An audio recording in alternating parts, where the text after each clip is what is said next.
Andrew Carnegie. 10. Small habits that build empires. Napoleon Hill got this wrong. Napoleon Hill wrote about thinking your way to riches. Andrew Carnegie built an empire by doing things Hill never fully explained.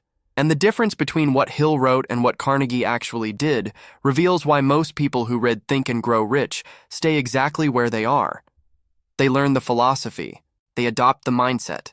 They visualize success. They recite affirmations. They create vision boards. They think positively. But they don't build anything, because what Hill documented were the principles. What he missed were the habits. The small, unglamorous daily behaviors that turned Carnegie's principles into steel, into railroads, into the largest fortune America had ever seen. Hill romantized success. He spiritualized it. He turned it into something you could attract through the right thoughts and the right beliefs and the right mental attitude. And all of that matters. Mindset matters. Faith matters. Belief matters. But Carnegie didn't attract $480 million. He constructed it. Brick by brick, decision by decision, habit by habit. And the habits he built his empire on weren't the ones Hill talked about. They were smaller, stranger, more specific, more brutal, and far more effective than anything you'll find in a motivational book. Here's what most people don't understand about Hill's work. He spent 20 years interviewing the most successful people in America. He had access to Carnegie, Henry Ford, Thomas Edison, Theodore Roosevelt, John D. Rockefeller. He documented their philosophies brilliantly. He distilled their thinking into principles anyone could understand. And those principles are real. They're valuable. They've changed millions of lives. But Hill was an observer. He watched success. He studied it. He wrote about it. Carnegie lived it. He built it. He executed it. And there's a canyon between observing something and doing it. Between understanding a principle and applying a habit. This video is going to break down 10 small habits Carnegie used daily that Hill either missed completely or watered down so much they became useless. And I'm going to show you exactly how Carnegie applied each one in real situations, with real consequences, building real wealth. Not theory, not philosophy. Actual behavior that produced actual results. If you want to learn from the man who built the empire, not just the man who wrote about it, stay until the end. Because the last habit is the one that separates people who achieve from people who aspire, and it's the one Hill got most wrong. Let's start with the first habit, and it's going to sound almost offensive to people raised on positive thinking. Carnegie practiced strategic pessimism, not the kind of pessimism that paralyzes, the kind that prepares. Hill wrote about the power of faith, about believing so strongly in your vision that doubt can't touch you, about maintaining unwavering confidence no matter what, about autosuggestion and positive mental attitude. And Carnegie had that faith, but he also had something Hill never emphasized. He had the discipline to imagine everything that could go wrong and prepare for it before it happened. Here's a specific example. In 1873, the United States entered a financial panic. Banks collapsed. Railroads went bankrupt. Businesses shut down overnight, and Carnegie was heavily invested in iron and steel at the time. Most of his competitors were blindsided. They believed the economy would keep growing. They had faith in the market. They stayed optimistic. They maintained positive mental attitude right up until they lost everything. And they did lose everything when the crash came. But Carnegie didn't lose everything. He survived. And not just survived, he expanded. He bought out competitors at pennies on the dollar. He consolidated his position while everyone else was collapsing. How? Because 2 years before the panic, he'd started preparing for it.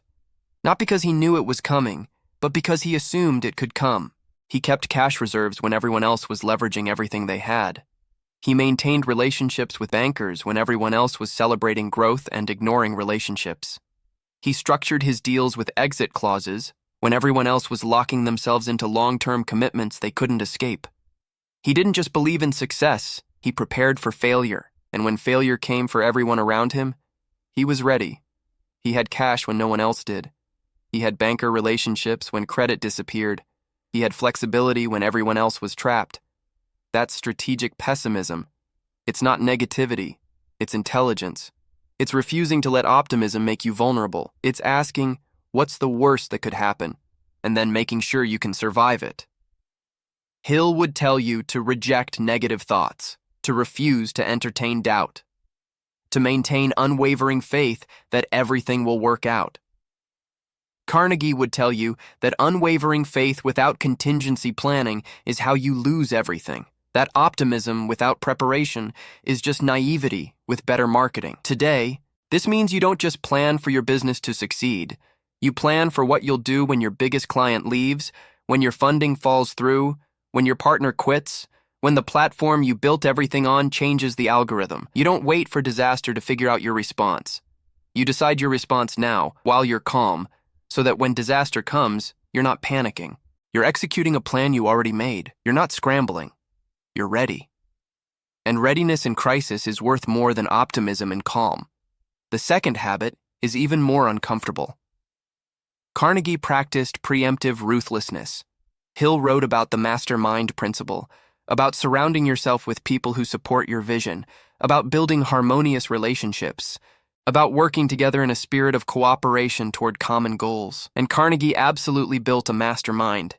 He had partners, advisors, managers, allies, but his version looked nothing like Hill described. Carnegie's mastermind wasn't about harmony. It was about leverage.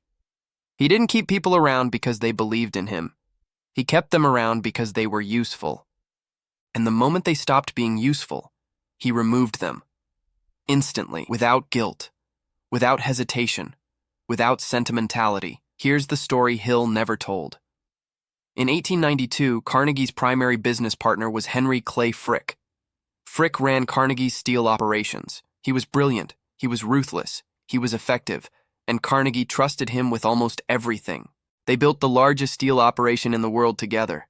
They made each other extraordinarily wealthy. They were partners for over a decade. But in 1899, they had a disagreement about business strategy. Frick wanted to expand in one direction. Carnegie wanted to go another. And instead of compromising, instead of finding middle ground, instead of preserving the relationship at all costs the way Hill would suggest, Carnegie forced Frick out. Immediately, he restructured the entire company to remove Frick's influence. He bought out Frick's shares at a price Frick considered unfair. He erased him from leadership. He made it clear that Frick was no longer part of the organization, not because Frick was incompetent. Frick was one of the most capable businessmen in America. Not because Frick betrayed him. Frick had been loyal for years. But because Frick's vision no longer aligned with Carnegie's vision. And Carnegie understood something Hill romanticized away. Misalignment is more expensive than loneliness. Hill would tell you to value relationships above results, to preserve harmony, to work through disagreements, to compromise. Carnegie would tell you that the wrong relationships destroy results faster than no relationships. That keeping someone around out of loyalty or guilt or history is how empires crumble.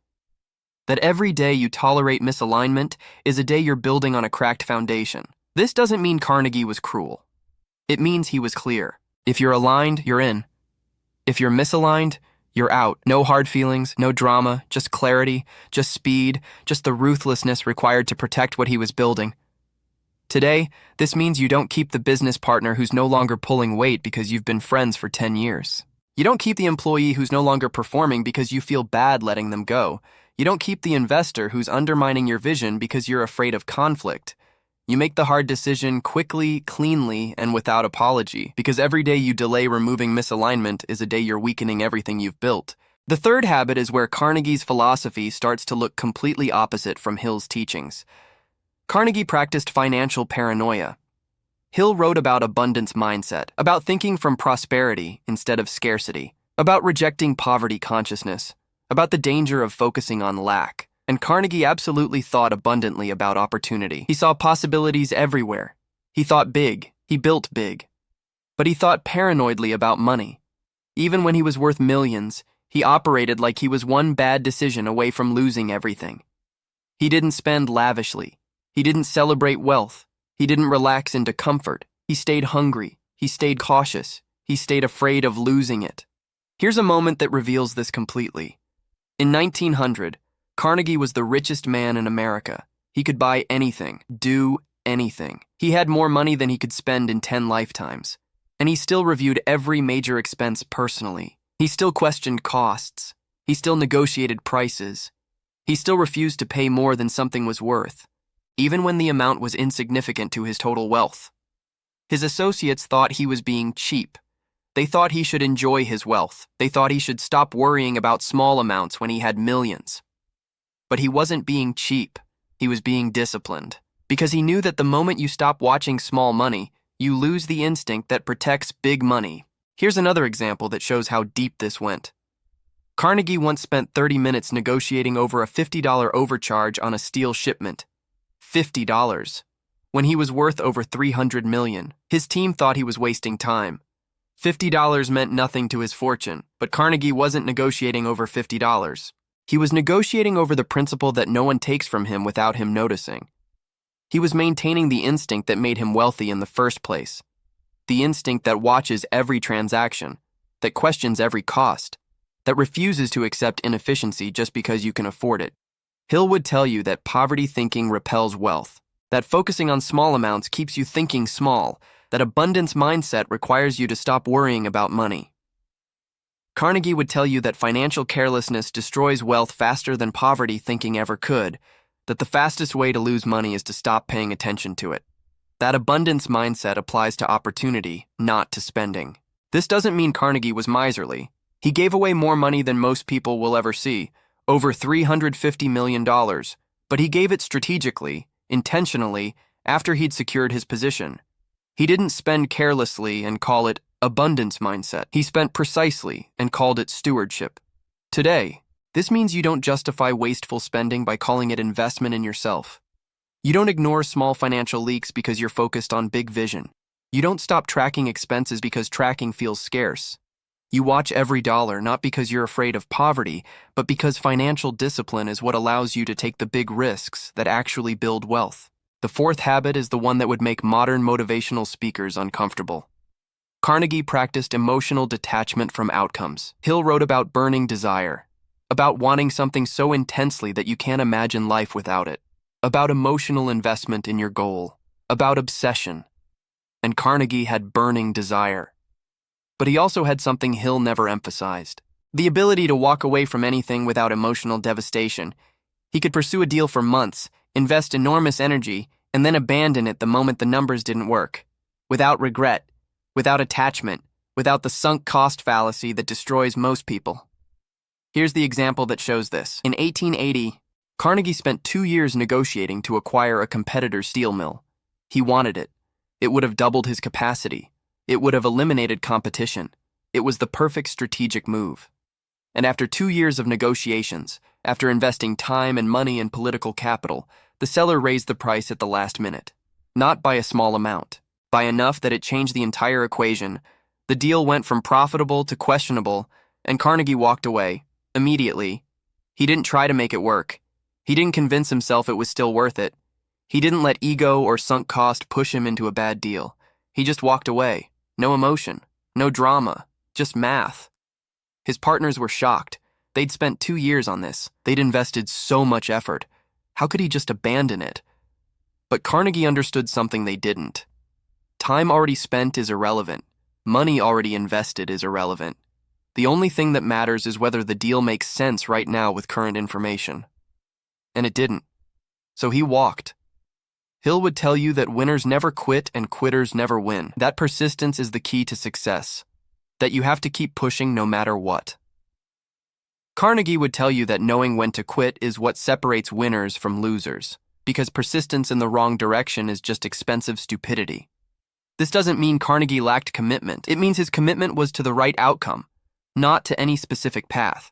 If a path stopped working, he changed paths, without hesitation, without guilt, without the emotional attachment that makes most people cling to failing strategies because they've already invested so much. Today, this means you don't keep pushing a business idea that the market has rejected just because you've spent 2 years on it. You don't stay in a partnership that's not working, because walking away feels like failure. You don't continue investing in something that isn't producing results because quitting feels emotionally wrong. You evaluate based on current reality, not past investment. And you move without emotional attachment to what no longer serves you. The fifth habit is something Hill completely misunderstood. Carnegie practiced selective visibility. Hill wrote about the importance of personal branding, about making your name known, about becoming recognized in your field, about the power of a strong reputation. And Carnegie did become famous, but not because he sought fame. He became famous because his results were unavoidable. But during the building phase, during the years when he was actually constructing his empire, Carnegie was almost invisible. He didn't promote himself. He didn't seek publicity. He didn't build a personal brand. He built results, and he let results speak. Here's what this looked like practically. While Carnegie was building his steel empire, most of his competitors were giving speeches, writing articles, attending social events, making sure everyone knew who they were. They were building their reputations. They were networking. They were positioning themselves as thought leaders. They were making sure their names appeared in newspapers. Carnegie was building his operations. While they were networking at parties, he was negotiating supplier contracts. While they were publishing their philosophies, he was optimizing his factories. While they were making speeches about the future of industry, he was making the future of industry. While they were making sure everyone knew their name, he was making sure his business was unbeatable. And when the dust settled, everyone knew his name anyway. Not because he promoted it, but because his business was too big to ignore. His competitors had great reputations and failing businesses. Carnegie had a growing reputation and a dominant business. They were known for talking about steel. He was known for making steel. Hill would tell you that you have to sell yourself to succeed, that personal branding is essential, that visibility creates opportunity. Carnegie would tell you that if you have to sell yourself, your results aren't good enough yet, that the best personal brand is undeniable results. This doesn't mean Carnegie avoided all visibility. It means he was strategic about it. He didn't waste time on visibility that didn't produce results. He didn't confuse being known with being successful. He understood that in the building phase, obscurity is an advantage. It means competitors aren't watching you. It means you can experiment without public failure. It means you can pivot without damaging your reputation. It means you can build without pressure to perform for an audience. Today, this means you don't spend 3 hours a day building your personal brand when you should be spending 3 hours a day building your actual business. You don't prioritize looking successful over being successful. You don't confuse social media presence with market presence. You build in private. You fail in private. You iterate in private. And you go public when you have something undeniable to show. The sixth habit is where Carnegie's approach becomes almost the opposite of Hill's teaching. Carnegie practiced strategic ingratitude. This is going to sound harsh, but stay with me. Hill wrote extensively about gratitude, about appreciating what you have, about being thankful for every opportunity, about gratitude as a magnet for abundance. And Carnegie was grateful. But he didn't let gratitude make him passive. He didn't let appreciation make him satisfied. He didn't let thankfulness stop him from wanting more, demanding more, building more. Here's a specific moment that reveals this.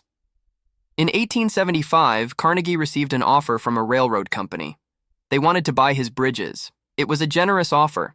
It would have made him wealthy beyond most people's dreams at the time. Enough money to retire comfortably. Enough money to never work again. And Carnegie's advisors told him to take it. They told him to be grateful for the opportunity. They told him he'd never get an offer this good again. They told him he should thank God for his good fortune and accept. And Carnegie rejected it. Not because the offer was bad, but because he knew he could build something bigger if he kept control. He wasn't grateful enough to settle. He was ambitious enough to bet on himself. Hill would tell you that gratitude attracts abundance, that appreciating what you have brings more. That being thankful for current blessings opens doors to future blessings. Carnegie would tell you that premature gratitude kills ambition, that appreciating current success can make you satisfied with current success, that being thankful for where you are can stop you from getting where you're going. This doesn't mean Carnegie was ungrateful. It means he understood that gratitude for where you are can't stop hunger for where you're going, that appreciating current success can't make you satisfied with current success when you're capable of more. That being thankful for what you have can't prevent you from building what you don't have yet. You can be grateful and hungry at the same time. And if you're only grateful, you'll stay where you are. If you're only hungry, you'll be miserable where you are. But both together? That's the formula. Grateful for what you have, hungry for what's possible. Today, this means you don't let gratitude journaling replace goal setting. You don't let appreciation for your current income stop you from building toward your target income. You don't let people convince you to be happy with what you have when what you have isn't what you're capable of building. You can be grateful and ambitious. And if you're only one of those, you'll either stay stuck or stay miserable. The seventh habit is the most operationally specific one, and it's something Hill never documented clearly. Carnegie practiced obsessive incrementalism. Hill wrote about thinking big, about having massive vision, about setting goals so large they scare you, about dreaming without limits, and Carnegie had massive vision, but his execution was microscopic. He didn't try to build an empire in one move, he built it in 10,000 small moves, and he tracked every single one. Here's what this actually looked like. Carnegie didn't just own steel mills. He owned the entire supply chain. He owned the iron mines that produced the ore. He owned the railroads that transported the ore. He owned the ships that carried the ore across the Great Lakes. He owned the coal mines that fueled the furnaces. He owned the limestone quarries that purified the steel. And he didn't acquire all of this at once in one brilliant strategic move. He acquired it piece by piece, over decades, each piece chosen because it eliminated one small inefficiency, one small cost, one small dependency on someone else. Every week, Carnegie reviewed reports on every operation, how much ore was mined, how much was transported, how much fuel was used, how much steel was produced, how much waste was generated, what the cost per ton was, what the profit margin was, and he didn't just read the reports, he questioned them, he analyzed them, he compared them to previous weeks. If production dropped by 2%, he wanted to know why. Not just production dropped.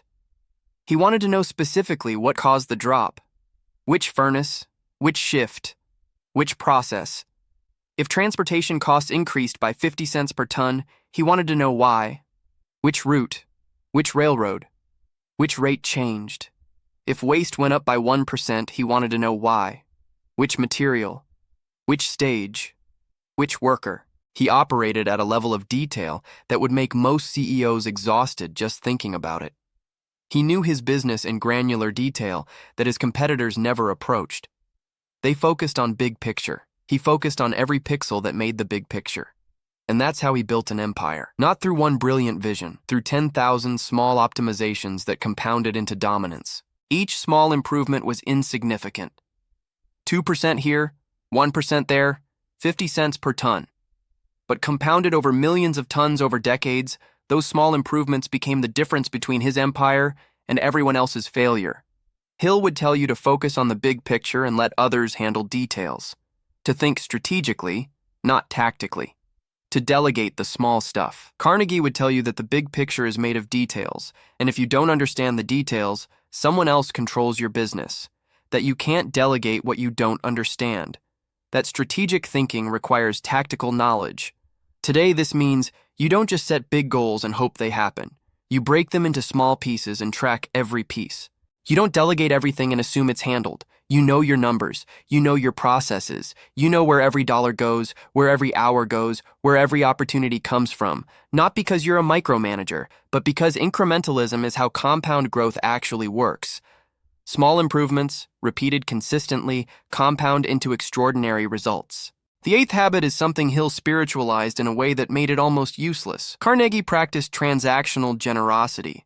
Hill wrote about giving, about the law of reciprocity, about planting seeds, about helping others and trusting that it will come back to you multiplied, about giving without expectation.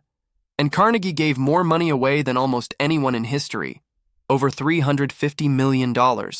He built libraries, schools, universities, concert halls. But he didn't give because he believed in karma. He gave strategically. He gave in ways that built his reputation, expanded his influence, and created goodwill that protected his business interests. Here's the example that shows exactly how calculated Carnegie's generosity was. Carnegie funded the construction of over 2,500 public libraries across America and the world. And that seems purely altruistic, just a rich man giving back, just philanthropy, just charity. But look at what those libraries did for Carnegie. They made his name synonymous with education and progress. They gave him political influence in every city that had a Carnegie library. They made him untouchable to critics who might have attacked his business practices.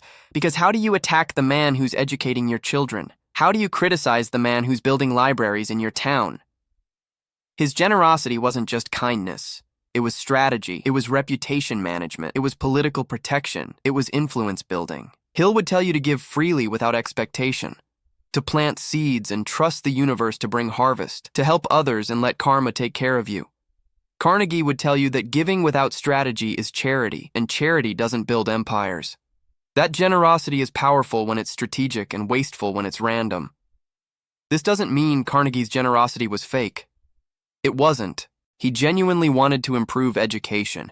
He genuinely believed in public libraries. He genuinely cared about helping people. But he also understood that generosity could serve multiple purposes simultaneously. It could align with his values and advance his interests at the same time. Today, this means you don't just donate to random causes because it feels good.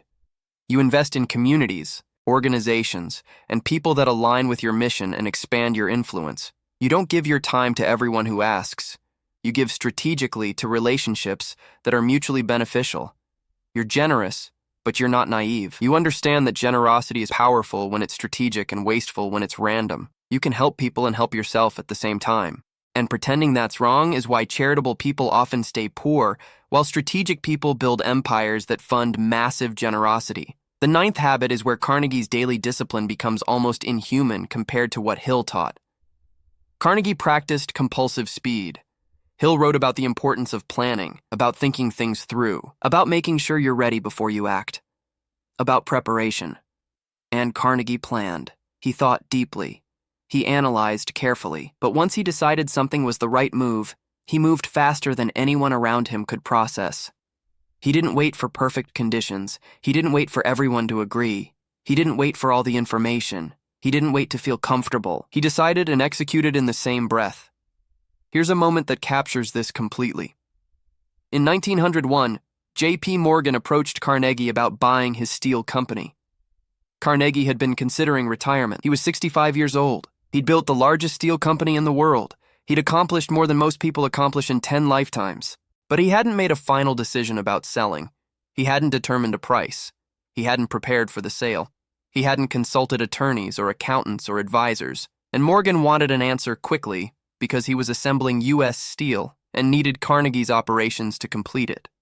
Most people would have asked for time, would have hired advisors, would have run projections, would have analyzed the market, would have negotiated for months, would have formed committees to study the offer. Carnegie took one night. He went home. He thought about it. He wrote a number on a piece of paper, $480 million. He handed it to Morgan the next morning. Morgan looked at it and said, "I accept." The entire negotiation took less than 24 hours. The largest business transaction in history at that point, decided in one night. And here's what happened after. Carnegie walked away. He never looked back. He never second-guessed. He never wondered if he should have asked for more. He made the decision, executed it, and moved on. That's compulsive speed, not recklessness. Speed. Decisive action without hesitation. Hill would tell you to be patient and wait for the right opportunity, to plan carefully, to make sure all conditions are favorable. Carnegie would tell you that opportunities expire while you're planning, that hesitation is more expensive than imperfection, that while you're gathering more information, someone else is executing with less information and winning, that the person who acts fast and adjusts beats the person who waits for certainty every single time. This doesn't mean Carnegie was reckless. It means he understood that in business, in life, hesitation costs more than mistakes, that you can correct a wrong decision faster than you can make a perfect decision. That speed creates momentum, and momentum creates results. Today, this means you don't spend 6 months planning the perfect launch. You launch imperfectly in 6 weeks and improve based on feedback. You don't wait until you feel ready to make the offer. You make the offer while you're scared and let the market tell you if it's right. You don't delay decisions until you have complete information. You make decisions with the information you have and adjust as you learn, because perfect information never comes, and waiting for it guarantees someone else wins while you're still preparing. And now the 10th habit. This is the one Hill got most wrong. The one that separates people who build empires from people who read about building empires. Carnegie practiced identity-level discipline. Hill wrote about desire, about wanting something badly enough, about hunger, about burning passion that drives you forward, about obsession with your goal. And Carnegie had all of that, but he had something deeper. He had rewired his identity so completely that discipline wasn't something he did. It was who he was. He didn't choose to work hard. Work was his default state. He didn't choose to optimize. Optimization was how his mind operated automatically. He didn't choose to be strategic. Strategy was his lens for seeing reality. Here's what this looked like in practice. Carnegie worked 6 days a week for most of his life, not because he had to. Once he was wealthy, he could have stopped. He could have retired at 40, at 50, at 60, but he didn't. Not because he loved money. Once you have hundreds of millions, more money doesn't change your life. He worked because work was his identity. He didn't know how to be someone who didn't work. He didn't know how to be someone who wasn't building. He didn't know how to be someone who wasn't optimizing. Work gave his life meaning. Building gave him purpose. Optimization gave him satisfaction. And this is what Hill missed completely. Hill taught that if you want something badly enough, you'll do what it takes. That desire is the starting point of all achievement. That burning desire overcomes all obstacles. But Carnegie proved that wanting isn't enough. Desire fluctuates. Motivation comes and goes. Passion burns out. But identity? Identity is permanent. You have to become the kind of person for whom doing what it takes is automatic. Not something you force yourself to do, something you can't not do. Think about the difference. Hill's model is willpower. You want something, so you force yourself to do hard things until you get it. And that works for short bursts. You can willpower your way through a project, through a launch, through a busy season.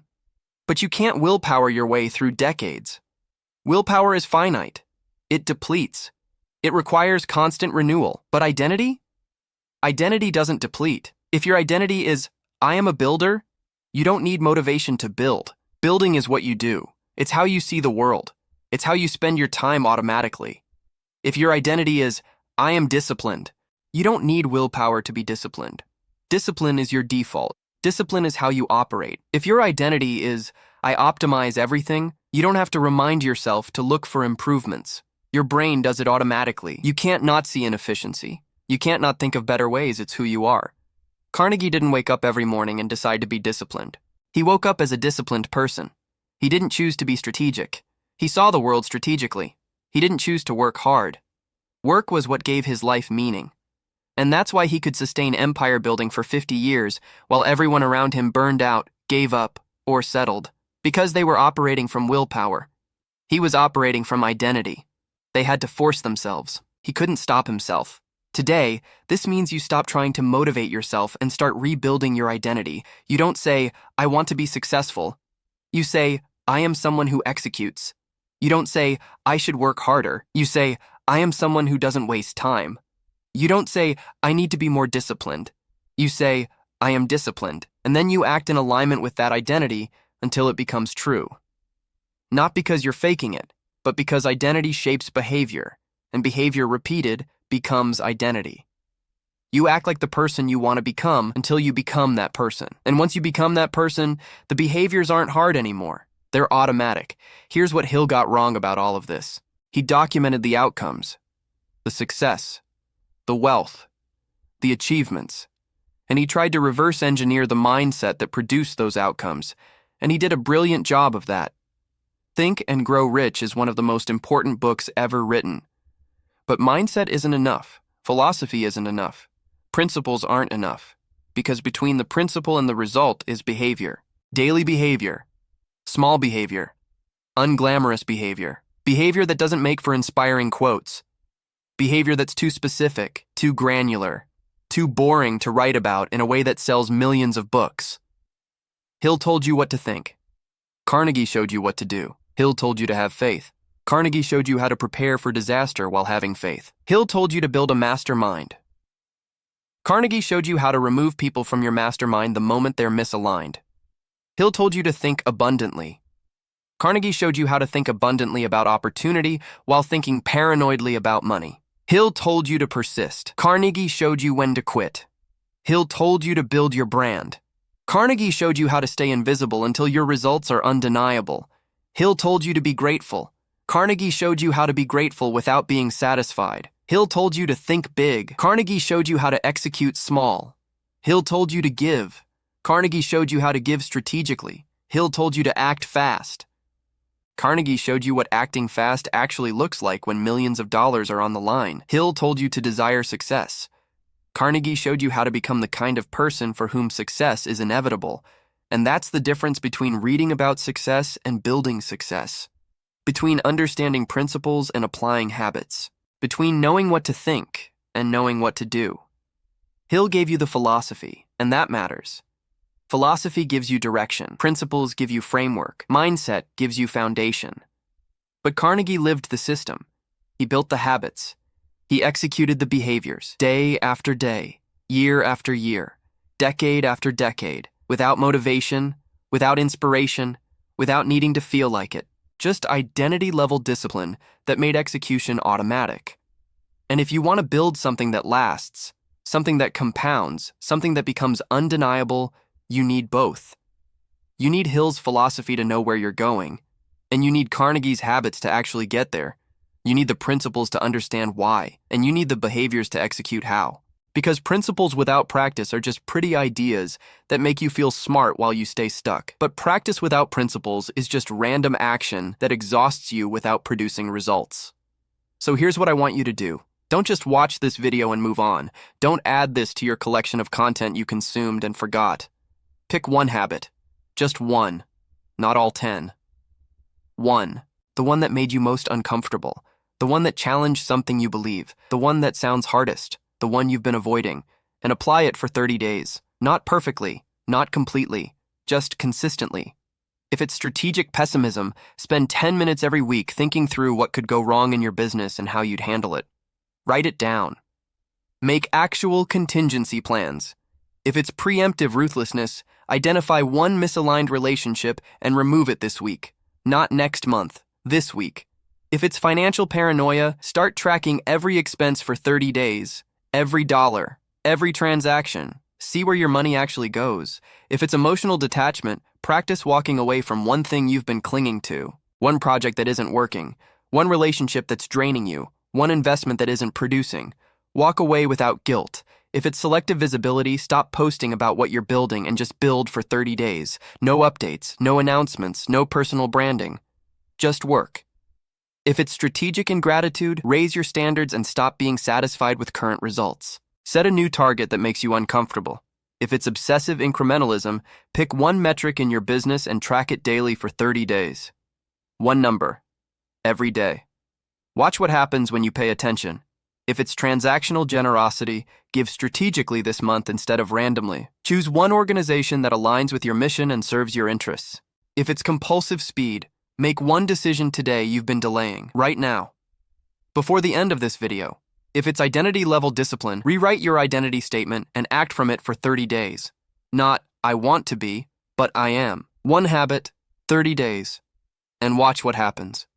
Not because one habit will make you Carnegie, but because one habit applied consistently will teach you something Hill's book never could. That principles without practice are just pretty ideas. That philosophy without behavior is just entertainment. That knowing what Carnegie thought matters less than doing what Carnegie did.